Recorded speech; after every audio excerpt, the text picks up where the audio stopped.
E olha só, a gente vai falar do caso do menino Bruninho, só para relembrar para quem não acompanhou, no último domingo, Bruninho, que é torcedor santista de apenas 9 anos, comoveu o país após ser hostilizado por pedir a camisa do goleiro adversário durante o clássico entre o time dele, o Santos, e o Palmeiras.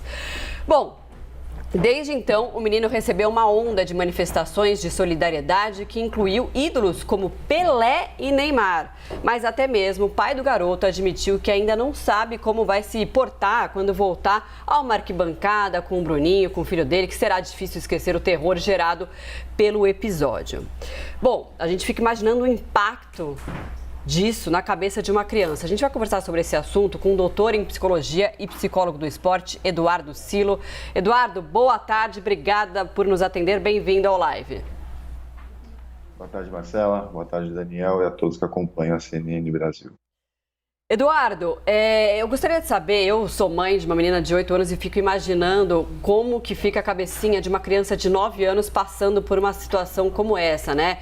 Ser hostilizado, ser intimidado, ter sofrido ameaças ali de torcedores do Palmeiras, torcedores que a gente não pode nem chamar de torcedores, né? Porque são pessoas muito violentas para fazer um tipo de coisa como essa contra uma criança. Quais consequências psicológicas podem ter uma criança depois de um episódio como esse? A palavra certa é terror.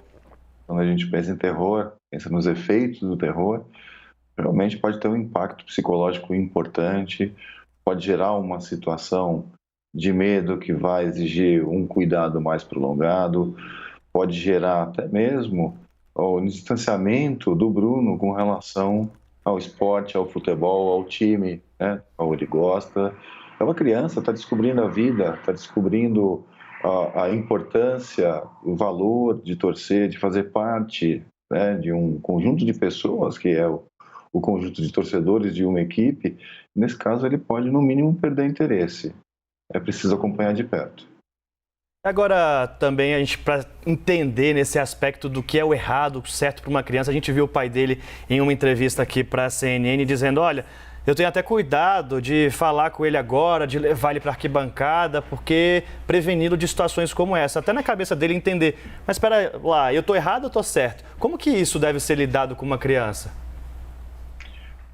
Eu entendo que o pai deve estar tomando todo o cuidado possível nesse momento, talvez até com receio de tocar no assunto.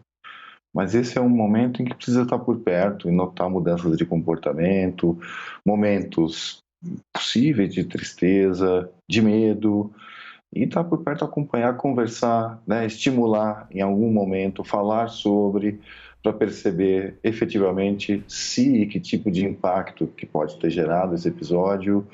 O próprio clube e diversos, digamos assim, protagonistas do cenário esportivo têm se mobilizado e se preocupado com o Bruno e fornecido apoio. Então isso pode ajudar mesmo a deixar para trás essa página ruim da história dele. Uhum.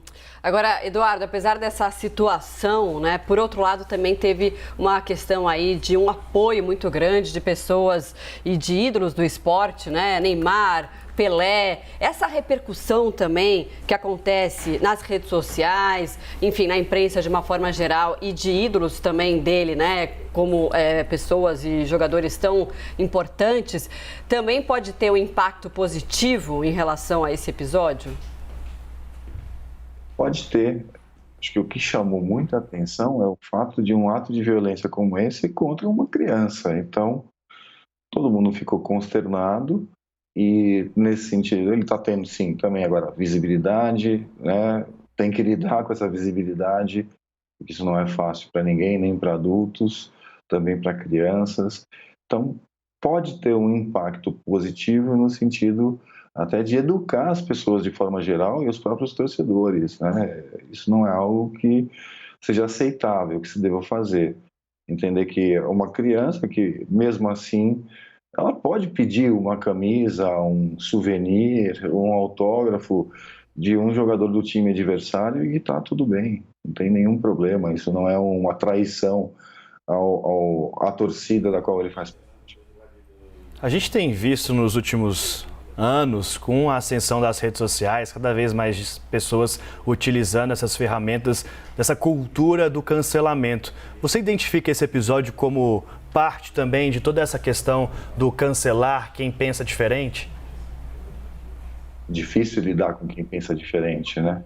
Intolerância é um problema importante para a nossa sociedade.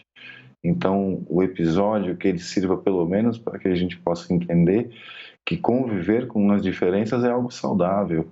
Não tem nenhum problema você lidar com um pensamento oposto ao seu, é até construtivo.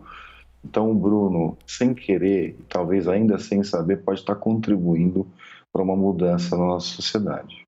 Com certeza.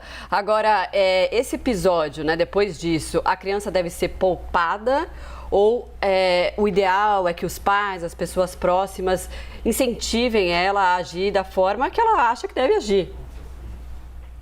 Nosso primeiro instinto é poupar, né? É afastar da fonte de violência. Mas uma vez que se verifique que ele está bem, que ele está entendendo o que aconteceu, o imediato, o ideal seria colocá-lo o mais rápido possível de novo em outra oportunidade, em contato de novo com a torcida, para uma situação que não seja tão tóxica, que não seja tão aversiva. E assim ele vai poder perceber que nem sempre as situações acontecerão dessa forma, né? Que há situações de um jeito, situações de outro, e que ele está conseguindo lidar. Então, é melhor, né, dar uma outra oportunidade para ele no ambiente de estádio. Nós conversamos com o Eduardo Silo, doutor em psicologia, psicólogo do esporte. Muito obrigado por conversar com a gente aqui no Live CNN sobre um assunto tão delicado. Eu que agradeço. Boa tarde a todos.